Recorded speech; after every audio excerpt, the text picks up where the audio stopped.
is you made a great comeback in the fourth, get it down to 1, have that possession where you have, 4 offensive rebounds, can't score. They execute down the stretch. And a charge. And a charge, yeah. I didn't throw that in. Yeah. But what is it for you right now? What's the feeling? That we can throw punches with the best. And the concerns, we've talked about it before. We're just missing a piece in the backcourt. And, I like what Sean Bruce does, and it is how the role he kind of played tonight. But you look at the teams in this, there's one more. And that piece tonight, getting Jalen off the ball, giving him more rest, that has become a concern. And, you look at the edge, it's 3 times now where there's a minute to go in this thing and you're playing and they win. And Tyler Harvey, Jay Cal, guard play. So, how we go about, we still haven't gotten over the hump there. And when we've been exposed, when we play them. So back to the drawing board, but on the high side, we've got this stretch here. That home crowd is phenomenal. They gave us a chance again where we looked down and out in the last 3 games we've played here. And I thought we could have won that. And there was a few things I was disappointed with. That situation gets a little frustrating. And then I just, I didn't like the way the free throws, the calls. I just go like this. I just was disappointed there. Talked about the concern in the backcourt. What about up front? You gave up 19 boards. It's been a real issue for the team all year. What about where you were at as far as the front line's concerned? I thought Kelly was great. So Xavier Cook's great. The same situation with Cam. I think it's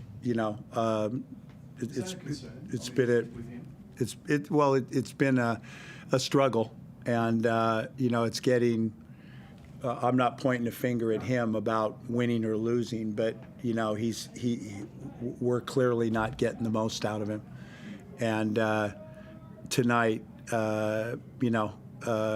big games like this that we're playing with 2 imports and we got Bull out, and that's an important piece, and so it's still assessing, and it's getting near D-Day, but. On the positive, I'm just going on the high. I think, I was concerned in the middle of the year about Tui after last season, and, we've kind of turned that thing, and he's been really special. Yeah. JA's getting better. X is rolling, and I really like what Kelly's doing out there. But, I need to get 2 more guys more involved. And again, maybe a little fatigue at times, and that's maybe where the difference is. But there's still things we're figuring out. And I think you've pointed out that position in the guard, and then the front line, that other piece in the 5 spot. First period, you looked like you were really determined to play more inside out than outside in. Yeah. Was that a focus sort of coming into this ball game to put as much heat on the rim as you possibly could? Well, I thought with Kelly, we wanted to spread the court and we wanted to drive him. And I thought we got our feet in the paint. I thought we got to the foul line, and it wasn't on-ball rollouts. It wasn't rolling it into the block like they do. It was more getting our feet in the paint off dribble penetration. And I think Kelly really provides that. Xavier's good at it, obviously. Noy comes in, he's good. So I think we're coming offensively. We scored 108 points. They're the best team in the competition. They just, the Perth game, you look coming in here and you're going, this is really going to, make a statement, and I feel mixed emotions. Like, man, we can go with the best, but there's concerns, and they're consistent concerns. Yeah. And a good team exposes them, and tonight those two areas were exposed. Brian, you mentioned Alex too, another great game. First King to have 20 points in a half this season. He was really going, and then you guys took him off, and the other commentators questioned the timing around that. Explain what you were thinking about taking him off when Alex had momentum, the Kings had momentum, and then with him off, it seemed to grind. A lot of the subbing in the second half was matchups and first half. Yeah, well, matchups and fatigue. So, we had a concern, and we did the last game with you've got Jay Kell and Tyler Harvey, and you take one of those guys off the floor that we took off, and now you've got Tui guarding Tyler Harvey, or you got Tui guarding Jay Kell. And a lot of times, we had them under control in the second quarter, and then he got going. And we're looking we got to get him off, and he needs a rest. So I don't know, how many minutes did he play? 33. Yeah, I mean, I can't remember the exact, but we got up 8, we got 9, Harvey got going, and we brought Zay back into the game to put the lights out. And then I constantly say to Billy, I don't want tired bodies on the floor, because we've cut our rotations down. And I thought, X gets fatigued, and he fouls when he get him off the floor. And I think, Tui is a 25, 26-minute man in this. And you look at it, I thought we rode him into the ground. So again, and then there's what the announcers never talk about is the defensive end of the floor, and the matchup on those two guards without Bull Qual. Now you've got Zay, you got J.A. carrying the ball, and he's exhausted. Who do you put on this one, and who do you put on that one? And that was a concern all night. So sometimes the subs were along that line. Was the final play drawn up for Quatnoy? Were you happy with the look that he got there? The final play was the timeout I called before, and I got a real good look on that one, and I couldn't come back with that same one. So the second one was off the cuff, and it wasn't a great look. But it is, and we have 3 seconds. You could take a bounce or get it out, and the guy could go. But it was a frantic situation that we hadn't been in, and it was a second hit, and it wasn't the best play of all time, that's for sure.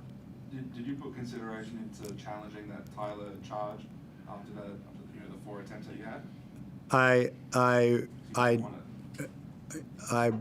definitely, I looked at it, and I said, should we chat? And they said, no, it's your last time out. And then I looked at it again, and I just looked at it now, and I don't want to go there, but I knew, I took one look when we walked into the stadium before the jump ball, and I go, ooh, here we go again. And I thought there was quite a few that, we got in there, and our thing was dribble penetration and get to the rim. Jay Kell, Tyler Harvey, 7 free throws, 11 free throws.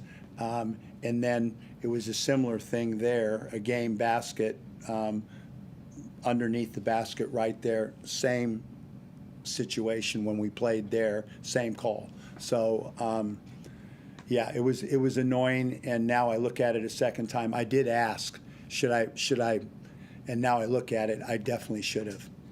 You speak about trying to find another ball carrier out there. When you look at what Tui's been doing for the past few games, especially tonight, where the ball is in his hands a little bit, he's getting 2 feet in the paint and finishing. Do you put consideration into maybe giving him some more ball carrying reps, knowing that's something you're looking for? Well, we look at Tui and Xavier as secondary ball carriers, but what we need is a guy, that can run offense. We're pretty good right now at, whoever carries the ball over, finding this concept or this concept. But okay, now we need to get the ball to this guy in this spot at this time. That's not Tui and that's not Xavier Cooks. That's Sean Bruce, and he's done we're where we are because of him in that role. But you look at these teams, and they had Lockie Dent and they had Emmett Narr, two very good players that I loved when I was there, and they've done a good job. But now they've got Dave O'Hickey, and they've got the right guy playing next to Tyler that they've been looking for the last 3 years in that guard spot, and that thing's complete. When you look at Bryce Cotton with the two young ones that they've got, and the New Zealand, there's four. You look at Melbourne, there's four. We're missing a piece, and we are. As far as getting the ball up the floor, handling pressure, we're not having a problem with that because of just the point you make. We've got Tui that can carry it, and we got Xavier that can carry it. But as far as guard play defensively and getting us into something under pressure, we need another one more piece. With Jalen being injured out for the year, is there an opportunity? I mean, it might be too late in the piece, but is there an opportunity to add someone from the outside potentially? Would you consider doing that? All open thoughts, but it's it's getting near D-Day, but through all of this talk, and it's all pretty. Our hands. I know what it is, and I liked us tonight. I walk away from this game and I go, we're close and we can play better. And we're at home. We've positioned ourselves nice. It's up. The ball's in our court, and we've got time for all the things. Sit down with ownership. Sit down, discuss what's the best way forward from this point, because the picture is now pretty clear. Our strengths and weaknesses. And I want to make point. I like my group. It's just when you put it, you've assembled this for the first time, and it's a bunch of new guys, and now you mix them all up and you put them out there. There's that piece that would help us. When you look at this performance, and this is a Hawks team that's getting better defensively, you scored a good amount of points on them. You guys have been the best defensive team all season.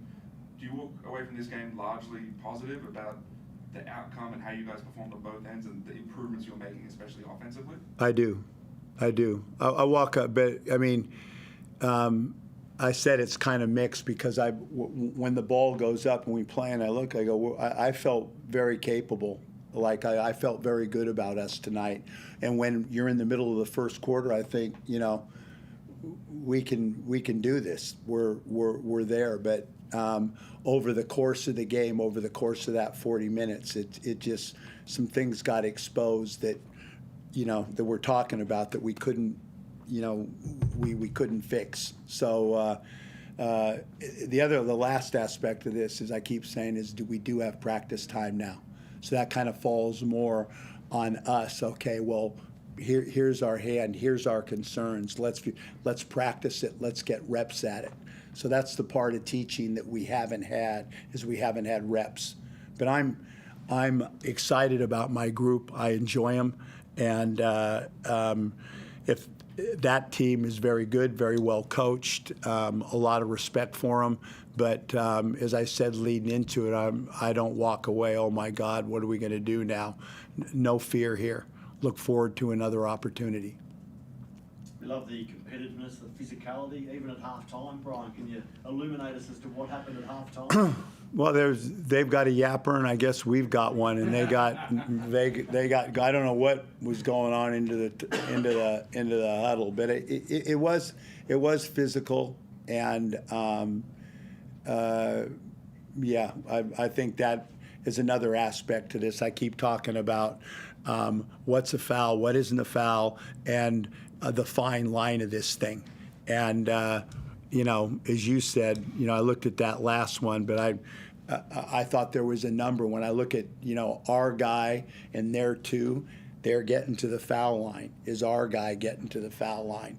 And I mean, everyone when they lose has something to say, but I just found that concerning. I know you don't want to criticize officiating. I remember speaking to you after the World Cup and the Olympics about how it's officiated in international stage in FIBA ball and how it's different to here. What sorts of things do you like about the way it's officiated in that environment versus what you've experienced so far? Consistency on the drive. And I've said, and I thought we started the year, all the coaches talked about it when we went in there, this is what you're going to do. And I thought it started that way. And we were losing at the start. I was really happy. I think now, again, it's a crapshoot when somebody goes into the lane and drives and jumps in and throws the ball up. Is it a flop? Is it a foul? Is it in the international game, put your chest on them, show your hands, they ain't calling anything. If you reach around in any form at all, it's up to you're at their mercy. And tonight I thought key situations are what happens, J. Kell going to the hole, J.A. going to the hole. That's Tyler. That's how these games finish. And right now they're all close. And I didn't see it that you could call a timeout and say, hey man, guard it like this. Internationally you can't. You can call a timeout and say, hey man, you're reaching around there, that's foul. Don't show them your hands. Show them your hands. So it's been discussed. I thought it was good at the start of the year. I feel right now that's kind of a crapshoot. There on the Zoom. Thanks, Gorge. Thanks, guys.